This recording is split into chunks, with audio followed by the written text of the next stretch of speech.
మనము ఇద్దరు విలువైన వ్యక్తిత్వాలని పోగొట్టుకోవడం అనేది సందర్భాన్ని బట్టి ఈ నష్టం ఏదైతుందో ఇది చాలా లోతైన, చాలా విస్తృతమైనటువంటి నష్టం సమాజానికి. ఎందుకంటే దేశ పరిస్థితులు రోజు రోజుకి చాలా మారుతున్నాయి. ఈ సమాజంలాగా ఉంటుందా ఉండదా, రాబోయే 2-3 సంవత్సరాల్లో ఏం కానున్నది, ఈ దేశం మరొక ఫ్యాసిస్టు పాములోకి పోతుందా, దేశంలో ప్రజాస్వామ్యం నిలబడుతుందా, మనందరం ఆందోళన చెందుతున్న సందర్భం ఇది. తమ గొంతు విప్పి ఈ సమాజంలో ఉండే విలువల్ని కాపాడడానికి తనకుండేటువంటి అద్భుతమైన శక్తిని వినియోగించిన గద్దర్ ఒకవైపు, ఈ దేశం యొక్క కాంపోజిట్ కల్చర్, ఉమ్మడి సంస్కృతి సృష్టించినటువంటి జైర్ అలీ ఖాన్ సాబ్ ఒకవైపు.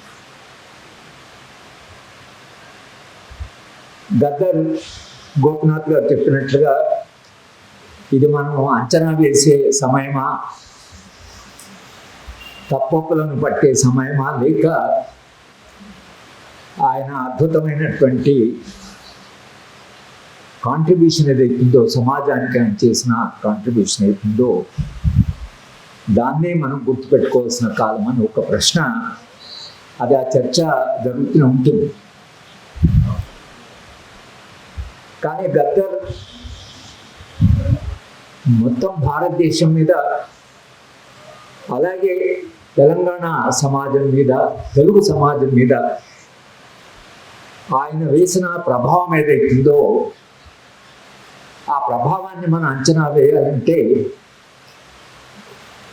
చరిత్రలో పాల్గొంటున్న వాళ్ళము చాలామంది ఉండొచ్చు, చరిత్రలో భాగం. ఆ చరిత్ర నిర్మాణాన్ని లేదా చరిత్ర నిర్మాణానికి కాంట్రిబ్యూట్ చేసేవాళ్ళు కొందరు ఉంటారంటే సమాజం కంటే కాస్త ముందుగా ఉండి వాళ్ళు చరిత్ర నిర్మాతలుగా మిగిలిపోతారు.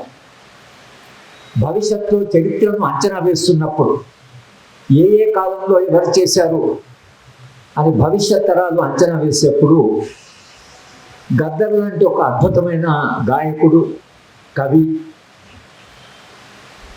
ఒక రెవల్యూషనరీ, లక్షలాది మందిని మార్చినవాడు, మార్పుకు కారణమైన వాడు, ప్రభావం వేసినవాడు, తెలుగు సమాజం యొక్క చైతన్యాన్ని పెంచినవాడు, ఇలా ఒకవేళ మనము అంచనా వేస్తే గద్దర్కు చరిత్రలో ఒక చిరస్థాయిమైన వ్యక్తి స్థానం ఉంటుంది. ఆయన విప్లవ రాజకీయాలకి దూరమైన డాక్టర్ గోపినాథ్ చెప్పినట్లు నిరంతరంగా చాలా మదన పడినటువంటి వ్యక్తి. ఎంత మదన పడ్డా అంటే లోపల అంతర్గతంగా ఒక ఘర్షణ జరుగుతుంది వ్యక్తి. ఆయన నిలకడగా లేడు, చాలా ఘర్షణ పడ్డాడు. 2 నెలల క్రితము నేను సాయంత్రము మా ఇంట్లో టెర్రస్ మీద వాకింగ్ చేస్తుంటే 8:30 ప్రాంతంలో అకస్మాత్తుగా గద్దర్ నుంచి నాకు ఒక టెలిఫోన్. అన్నా, ఇక మన ఇద్దరం ఉన్నాము, మనం ఏం చేయాలంటే తెలంగాణ తిరుగుదాం, మొత్తం తెలంగాణ. నేను పాట పాడతా, నువ్వు ఉపన్యాసం ఇయ్యి. ఇక మనం గ్రామం తిరుగుదాం, చూద్దాం గద్దర్ అన్నాను. నేను చూద్దాం కాదన్నా, ఇక మనం బయలుదేరి నేను బొంగడేసుకొని గోచి కట్టుకొని వస్తా, నువ్వు కూడా ఇద్దరం కలిసి తెలంగాణ తిరుగుదాం.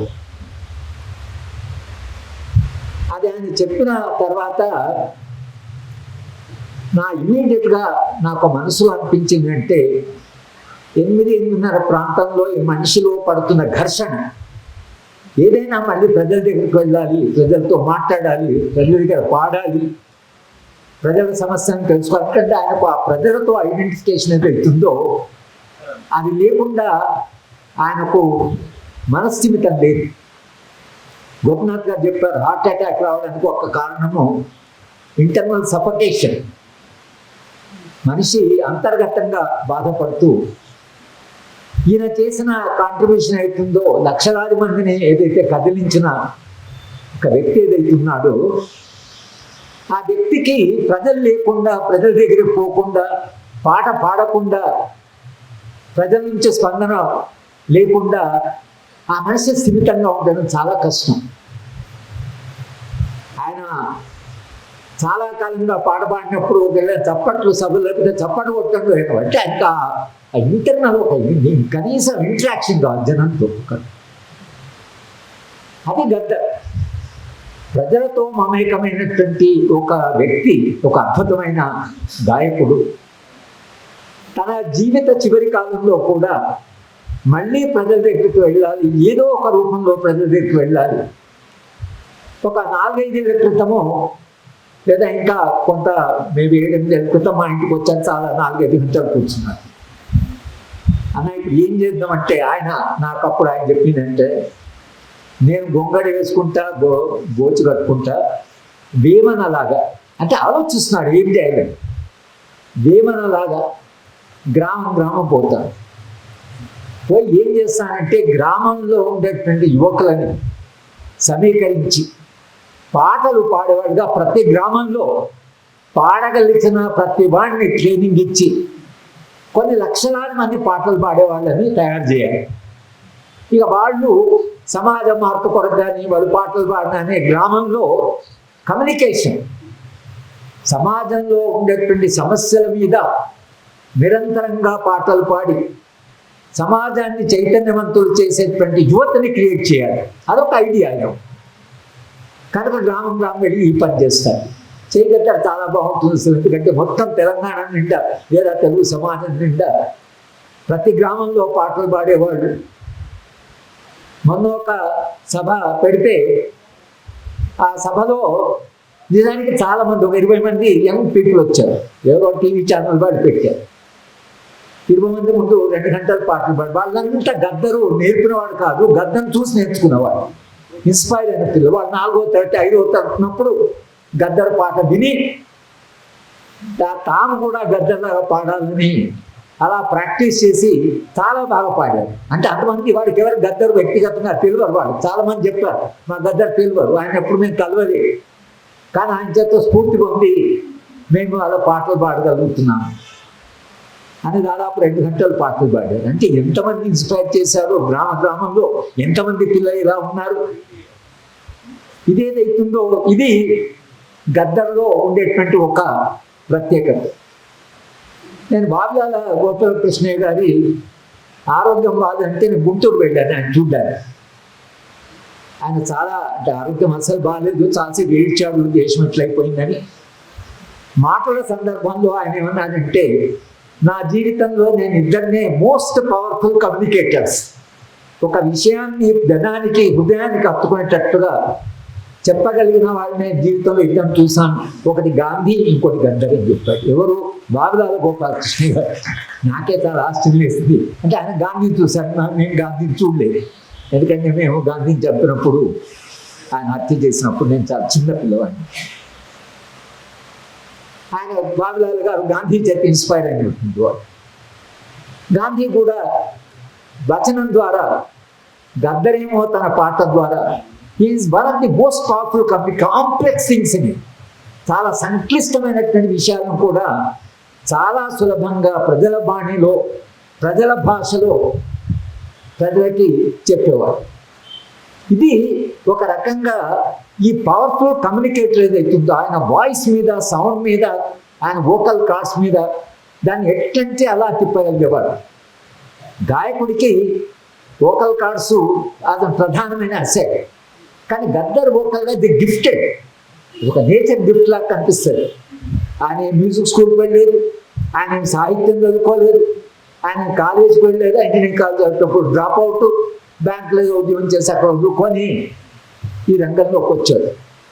అంటే పాట పాడడానికి మీరు మ్యూజిక్ స్కూల్ పోవడము ఇదంతా ఏం అవసరం లేదు. మ్యాక్సిమం వాడికి బడికే వెళ్ళలేదు, కానీ అద్భుతమైన నవరకాలు ప్రజల నుంచి నేర్చుకున్నాడు ఆయన. మార్క్సిజం కూడా ఏదో క్షుణ్ణంగా చదివినట్టు వాడేం కాదాయన. ప్రజల సమస్యల గురించి, కానీ మార్క్సిజం మీద ఆయన పాడే పాటలు భారతదేశం భాగ్యసీమరా అని అంతా దాంట్లో అంతా అవే ఉంటాయి, డైలెక్టివ్స్ ఉంటాయి. పేదరికం ఉంది, సంపన్నం ఉంది, వనరులు ఉన్నాయి, ఇంత సుసంపన్నమైన దేశంలో పేదరికం ఎందుకు ఉంది అనే పాట తన మార్క్స్ను చదివిన వాడే రాయాల్సిన అవసరం. మార్క్స్ని చదవకుండా కూడా గద్దరు నాకు రోజు చెప్పాడు, అన్నా నాకు మార్క్స్ అని తెలియదు. ఎప్పుడైనా మార్క్స్ అని తెలియాల్సిన అవసరం లేదు గద్దరు. నీకు మార్క్స్ అంటే ప్రజల జీవితాలు మారాలి, సమాజం మారాలి, కొత్త సమాజం రావాలి, కొత్త మానవుడు రావాలి. నువ్వు చేసిన పనే అది కదా. మార్క్స్ ఎప్పుడు ప్రజల నుంచి నేర్చుకొని మళ్ళీ ప్రజల దగ్గరికి పోవడం అదే కదా. నువ్వు ప్రజల నుంచి నేర్చుకుంటావు, ప్రజల దగ్గరికి వెళ్తున్నావు, ప్రజల బాణిని పట్టావు. జానపద సాహిత్యాన్ని తెలంగాణకు సుసంపన్నమైన జానపద సాహిత్య వారసత్వం కనుక జానపద సాహిత్యంలో ఉండే బాణీలను పట్టాడు. దాంట్లో మార్పు రాజకీయాన్ని, ఆల్టర్నేటివ్ సమాజాన్ని దాంట్లో ఆ మెసేజ్ పెట్టి ఆయన అప్పీల్ చేశాడు. పాట నాకు గద్దరు మీద ఈ సందర్భం మాట్లాడుతున్నాను, చాలా సందర్భాలు మాట్లాడుతున్నాను. ఈ కొన్ని రోజులు నేను గత 2 రోజులుగా కలకత్తా ఉన్నాను, లేకపోతే నిన్న కూడా ఇవాళ జరుగుతూనే ఉన్నాయి. గద్దరి మీద రోజు ఒక మీటింగ్ జరుగుతుంది.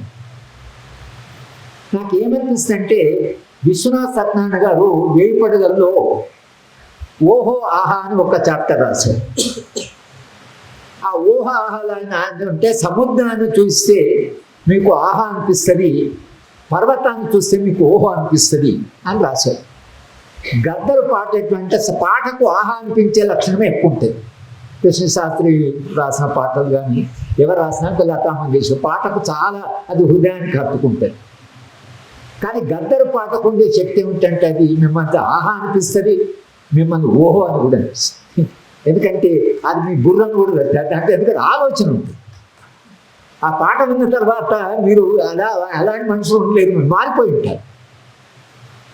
అందుకని ఒక ఫార్మర్ డీజీపీ గారు కన్నబ్రహ్మ గారు ఇద్దరు కలిసి ఢిల్లీ విమానంలో ప్రయాణం చేస్తుంటే పక్కకు 10 సీట్లు వచ్చాయి. దూరాన్ని ఆట కన్నబ్రహ్మ గారు హరగోపాల్ ఎన్ని లెక్చర్స్ ఇచ్చినా మారాడు, ఇవాడు మారితే కొంతమంది అక్కడ మారు కొంచెం కాన్షియస్నెస్ పెంచవచ్చు. కానీ ఈ గద్దరుని అడగదా వీడు గంట సేపులో 1000 మందిని మారుస్తాడు. ఆయనతో ప్రాబ్లంగా హరగోపాల్ చెప్తారు. కన్నబ్రహ్మ చెప్పాడు దూరైతే అంటే చెప్పారు లెక్చర్ ఇది ఎవరు నాకు తెలుసా. అసలు లెక్చర్ సెన్స్ కొంత ఆలోచన, అనలిటికల్ ఎబిలిటీ, సమాజాన్ని విశ్లేషించే పద్ధతి అవి పడతాయి. కానీ మేము క్లాస్ రూమ్లో ఇచ్చే లెక్చర్ ఇచ్చి ఇన్స్పైర్ అయ్యి ఉద్యమాలకు పోవడం అట్లా అది విశ్వవిద్యాలయ అధ్యాపకులు ఆ పని చేయలేరు, చేయాలనుకున్నా చేయలేరు. కానీ గద్దర్ చేసిన పని అది. గద్దరుకు నాకుండే 2 అనుభవాలు చెప్పి నేను ముగిస్తాను, ఎందుకంటే ఈ అసెస్మెంట్ జరుగుతూనే ఉంటుంది. నేను కాకతీయ విశ్వవిద్యాలయంలో పనిచేస్తున్నప్పుడు నేను విద్యార్థి సంఘానికి అడ్వైజర్గా ఉన్నాను. అప్పుడే నేను కొత్తగా లెక్చరర్ అయ్యాను. సరే వైస్ ఛాన్సలర్ గారు పిలిచి సరే మీరు సంఘానికి అడ్వైజర్ అంటే ఈ సంఘం అంతా ఆర్ఎస్యు రాడికల్ స్టూడెంట్స్ యూనియన్ మొత్తం కాకతీయ యూనివర్సిటీ నిండా. కాకతీయ యూనివర్సిటీ విద్యార్థి సంఘం యొక్క సెక్రటరీ ఆయన పీపుల్స్ పార్టీ సెక్రటరీ పులేంజయ్. వాళ్ళు మా విద్యార్థులు. వీళ్ళేమో వాళ్ళ యాన్యువల్ ఫంక్షన్కి గద్దర్ను పిలవాలి. పోలీసులు రాజ్యము పైనుంచి హైదరాబాద్ నుంచి గద్దర్ని ఏ పరిస్థితుల్లో యూనివర్సిటీ పిలవద్దని ఇటు. చాలా యాదృచ్ఛికంగా డాక్టర్ జయశంకర్ వద్ద రిజిస్ట్రార్. ఇవాళ తెలంగాణ మన జాతికి దాని తెలంగాణ ఐడియాలో కానీ ఏమంటే జయశంకర్ గారు రిజిస్ట్రార్. జయశంకర్ గారు నన్ను పిలిచి నన్ను డాక్సాబ్ అనేవాడు. డాక్సాబ్ ఏం చేయండి అసలు పైనుంచి ఆర్డర్స్ వస్తున్నాయి అంటే నేను చెప్పింది సరే ఇది స్టూడెంట్స్ యూనియన్ ఫంక్షన్ కదా, వాళ్ళ ఫ్రీడమ్ కదా, ఎవరిని పిలుచుకుంటానని వాడికి వదిలేయాలి, కానీ విశ్వవిద్యాలయం దాంట్లో కూడా ఎందుకు సార్ ఇంటర్ఫియర్ అయ్యింది నేను. కానీ చాలా ప్రెషర్ ఉందంటే మీరే వాళ్ళకి చెప్పండి సార్, స్టూడెంట్స్కి ఆ ఫ్రీడమ్ ఉంది. మొత్తం మీద ఒప్పించేవాడు. ఇక గద్దరు వచ్చేవాడు. ఆ స్టూడెంట్స్ యూనియన్ ఫంక్షన్ ఒక గంట 2 గంటల తర్వాత 8-9 గంటలకి ఇక పాటలు పాడతాయి. ఇంకా చాలా యంగ్ కాబట్టి ఫ్రమ్ 9 to తెల్లవారుజామున 4 ఎంత ఎనర్జీ, 6 గంటలు 7 గంటలు. ఎంత పాటలు అంటే పాట తర్వాత పాట. నేను అందుకని అప్పుడు గద్దర్ కలిసినప్పుడు అంటే గద్దర్ నన్ను స్పాయిల్ చేసిన వాళ్ళు నువ్వు ఉన్నావే అంటే, ఎందుకన్నా అంటే నీ పాటలు విని మేము చెడిపోయినాం. ఎందుకంటే మా మీద కూడా నిర్బంధం రావడం ఇవన్నీ ఈ పాటలు విని మేము లేకపోతే మా కాంగ్రెస్ పార్టీ బ్యాక్గ్రౌండ్లో మా ఫాదర్ చాలా కమిటెడ్ కాంగ్రెస్ మ్యాన్. నాకు అసలు లెఫ్ట్ రాజకీయాలు మా ప్రాంతంలో ఎక్కడ లేవు. ఇన్స్పైర్ చేయడం అనేది, మనిషిని మార్చడం అనేది, మనిషి కాన్షియస్నెస్ మార్చడం అనేది తన పవర్ఫుల్ కమ్యూనికేషన్ ద్వారా ఆయన ఏదైతే చేయగలిగాడు. అయితే ఈ స్టూడెంట్ యూనియన్ ఫంక్షన్ ఇది నాట్ స్టూడెంట్ యూనియన్ ఫంక్షన్. ఈ పిల్లల చుట్టూ ఉండే గ్రామాలందరినీ పిలుచుకొచ్చుకోడు. 20-30 వేల మంది. ఇమాజిన్ ఆన్ యూనివర్సిటీ క్యాంపస్ విద్యార్థి సంఘ ఫంక్షన్కి 30,000 మంది జనం. ఇక ఈయన పాటలు తెల్లవారుజామున పాటలు. కానీ అట్లా ఇన్స్పైర్ అయిన బట్టి పిల్లలు చాలామంది కాకతీయ యూనివర్సిటీలో వాళ్ళు ఉన్నారు, వాళ్ళు ఉద్యమాల్లోకి వెళ్ళారు. కనుక గద్దర్ యొక్క కాంట్రిబ్యూషన్ ఏదైతుందో అది సాధారణమైన కాంట్రిబ్యూషన్ కాదు. ఆయన సమాజం యొక్క కాన్షియస్నెస్ని మరి ఇటువంటి లిజెండరీ ఒక సింగర్, లిజెండరీ ఒక ఫిగర్ ఎవరైతే ఉన్నారో మరి సంగీత సాహిత్య చరిత్రలో ఇట్లా సమాజాన్ని ఇట్లా వేలాది మందిని మార్చిన వాళ్ళు ఎంతమంది మనకు తెలియదు. కానీ Gaddar was one of those rarest personalities. ఆయన ఆ ఇంకొకటి ఏంటంటే గద్దర్లో ఒక చిన్న పిల్లవాడి మనస్తత్వం ఉండేది. జోక్స్ వేసేవాడు, నా మీద రకరకాలుగా కామెంట్ చేసేవాడు. కానీ ఆయన ఒక ఇంట్రెస్టింగ్ థింగ్ ఏమంటే మీ ఇద్దరం కలిసి అనంతపురం ఇంజనీరింగ్ కాలేజ్కి వెళ్ళాం. We went to engineering college. The issue they wanted to speak on unemployment. What are the causes of unemployment? Gaddar also came. And I was analyzing the technology, how technology displaces human being, then how the model of development once it becomes capital intensive, so whatever is the political economy, I was giving that lecture. Why there is unemployment, how capitalism doesn't allow full employment, army of unemployed is a precondition necessary for capitalism, all that I was analyzing. And it's very difficult for the system to generate employment, whether it is private or public. So in the very nature of the economy, it doesn't have the propensity to generate employment. This is what I explain. Gaddar వచ్చాడు. వచ్చి సారేమో ఇక రాదు, ఉద్యోగాలు వస్తారా, వ్యవస్థ గురించి అది చాలా అవస్థపడ్డాడు. నేను చెప్తున్నా భయ్ మీ అందరికీ, నేను ఎంప్లాయ్మెంట్ ఎక్స్చేంజ్ ఓపెన్ చేసి దండకారణ్యంలో నల్లమల్లలో మా తెలంగాణలో ఒక ఎంప్లాయ్మెంట్ ఎక్స్చేంజ్ ఓపెన్ చేసిన. ఫుల్ ఎంప్లాయ్మెంట్ మా దగ్గర ఎవరైనా రావచ్చు. ఏం చేస్తాం, మీకు ఒక డ్రెస్ ఇస్తాం, మీకు డ్రెస్ ఇస్తాం, తిండి పెడతాం, ఒక ఆయుధం ఇస్తాం, పని ఇస్తాం, 20 మంది కామ్రేడ్స్ని ఇస్తాం. ఇక ఫుల్ ఎంప్లాయ్మెంట్ మీకు కావాల్సింది డ్రెస్ ఇస్తాం, తిండి పెడతాం, పని ఇస్తాం, ఆయుధం ఇస్తాం, మీకు కామ్రేడ్స్. ఇది అనంతపురం ఇచ్చిన కాలం ఇది. కనుక నేను full employ, sir employment exchange job దొరకవు, సార్ చెప్పే ఎంప్లాయ్మెంట్, నా ఎంప్లాయ్మెంట్ ఎక్స్చేంజ్లో full jobs. This communication of solving that means he thinks that unless there is a radical change, unless there is a radical transformation, employment, this is what he wants to convey.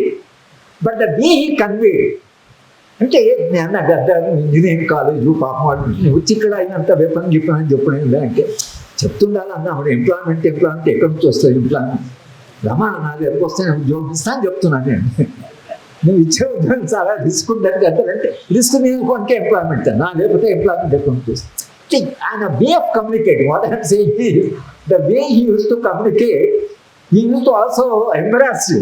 ఆయనకు lecture ఏమి lecture ఇస్తారో తెలియదు. But then, the way he was able to communicate was extremely powerful. And the way he influences, the way he inspires, people were not only The poor people, deprived, our sections are. Even the rich people, Gaddar's cassette were there, even in the cars of the rich people, because of the rhythm, because of its power. Everybody used to enjoy. And that's how he became a legend. In his lifetime, he was a legend.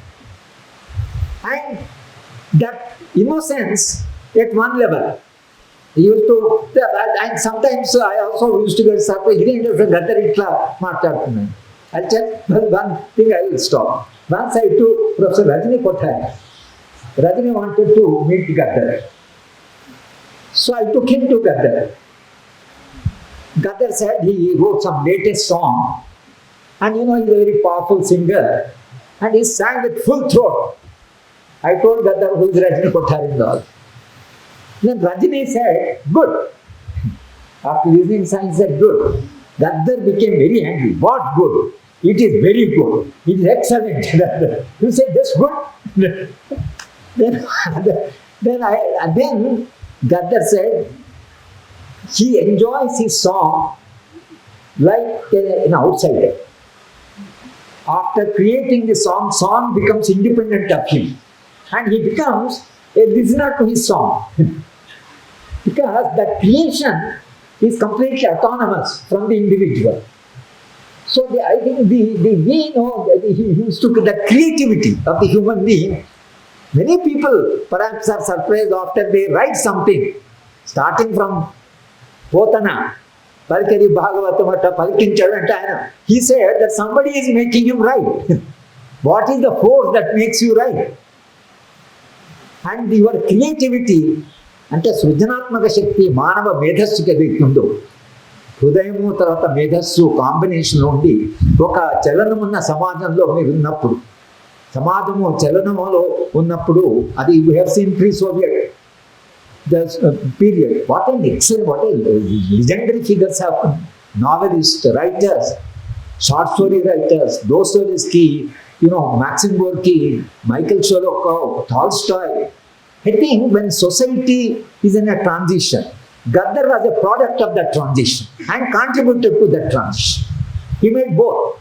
He was a product of society. Of course, no individual can become a legend without the conditions, without the context, without the popular response, and without, the people's art, without the history being in motion. He's product of a particular motion in the society. He was, and that's why he was always grateful to the people. But the times that produced Gaddar was also times in Telangana history where history was moving very fast. In the villages of Telangana, there was the anti-feudal struggle, and that anti-feudal struggle was totally, the entire village was united sometimes against the landlord. The entire village, including the upper caste. That context was perhaps one which contributed to Gaddar. That perhaps contributed to understanding of many of us. But he also contributed in hastening, he has made the motion faster. That's how perhaps the history will remember Gaddar as one of those who contributed to the making of history and creating consciousness in the society and transforming the society. Whenever a new society is created, whenever a new human being is created, more humane, more lovable, and love, takes the place of hatred. When instead of conflict, harmony takes over. When human being realizes that he is a human being, when a very humane society is created, I think in that society, that collective memory of that society, or collective memory of the history, Gaddar will ever remain as one of those rare human beings, a rare artist who created history and a product of history. I think that's what Gaddar. Zahir Ali Khan sir is again another, he says it's also great loss. I tell you, it's a great loss. I was upstairs, Parmala, my partner, came running, and she was crying. I said, what happened? She said, Zahir Ali sir passed. I said, no, it was some other Zahir Ali. Only yesterday he presided Ajay's lecture. Only the previous day we were talking to each other. And Zahir Ali sir, when we met Rahul Gandhi, 5-6 of us, he told Rahul Gandhi, Rahulji, you are speaking only on Hindu communalism. Sorry, you must speak on Muslim communalism. You must say about Muslim communalism, because debate on communalism is not complete unless you say, who is saying Jahir Khan Sahib is telling Rahul Gandhi that you must stop both the communalism. One communalism breeds another communalism. See, it requires a lot of courage for a man to tell that one should be very critical of Muslim communalism. And his participation in Telangana struggle. And both of us travelled on the day when Telangana was declared. Not when the bill was, when it was declared. We were in Mahbub Nagar. Both of us travelled, and he was so excited in the car. Then he said, Haragopal ji, hum directly will go to that Martyrs Memorial. So both of us went directly to the Martyrs Memorial, maybe around 9 or 10 o'clock. The Telangana was so excited.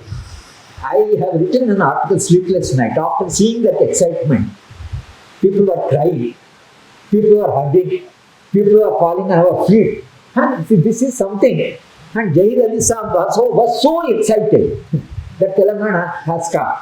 I think generally the Muslims of Telangana have not supported Telangana that way. But Zahir Ali Khan was very different. He said it's a popular aspiration. And after Upa was slapped on some of us, he told me, Haragopal Sahib, we are preparing your profile and I want to publish in Siyasat about you and your profile. That was the last discussion we had. And that he passed away. And passed away, really, as Gopinath explained, that first day he came in Lal Bahadur Stadium, he was there till late night. Only early morning has gone home and again joined the procession near Tangband, and 5 to 6 hours he was in the procession. And actually, when they ran, he was to get down. Already he was off. So because of his attachment to Gaddar, the love for Gaddar was so intense that he wanted to be there around him. And he has taken this risk of both participating in that procession. Of course, it was a massive procession. And we lost a person with a product of composite culture. It is exactly that type of persons are required now. నిజానికి వాళ్ళ సమాజానికి ఈ communal వాతావరణంలో జహీర్ అలీ ఖాన్ లాంటి వాళ్ళు ఒక oxygen లాగా, ఒక వెలుతురులాగా, ఒక దీపం లాగా మనకు ఉండేవాళ్ళు. ఆయన చూస్తే మనకు అష్యూర్డ్గా అనిపించేది. ఆయన బహుశా he has given lot of confidence to our Muslim friends. But that Zaheer Ali Saab, A leading editor, and he was there in every meeting, and he is again with our Bharat Bachao Andolan, he was the chairman, and both of us went to Nalgonda also. He used to come wherever he was invited. He thought Bharat Bachao Andolan is a hope. It will be, because it is fighting for constitutional values, it is fighting for democracy. Here is a justice. He is not like any other justice. He is one of those rare justices who is worried about the future of India, who is concerned about the future of India. And Jahir Ali Khan Sahib, so his loss is a major loss, because he again was seeing how to protect Indian democracy, how to protect Indian constitution, how to protect secular values, how to protect harmony among the communities. Such a humane person, such a decent person. He's a gem of a person as a human being. It's so nice to talk to him, so nice to travel with him. Very humane. And see, losing a personality of that kind at a stage when India is getting communalized, and losing Gaddar when democracy itself is collapsing, I think it's a great loss, friends. And this loss only can be compensated not by, becoming a, which is impossible, but by preserving those values that they stood for. ఏ విలువలనైతే వాళ్ళు తమ జీవితంలో represent చేశారు, ఏ సమాజం కావాలనుకున్నారో అలాంటి సమాజం కొరకు మనమంతుగా ఏం చేయగలుగుతుంది, పెద్ద త్యాగాలు ఏమి మనం చేయగలిగితే అది చేయడమే వీళ్ళిద్దరికీ నిజమైన నివాళి అంటూ నాకు అవకాశం ఇచ్చిన భారత్ బచావ్ ఆందోళనకి ఒకసారి మరోసారి ధన్యవాదాలు చెప్తాను.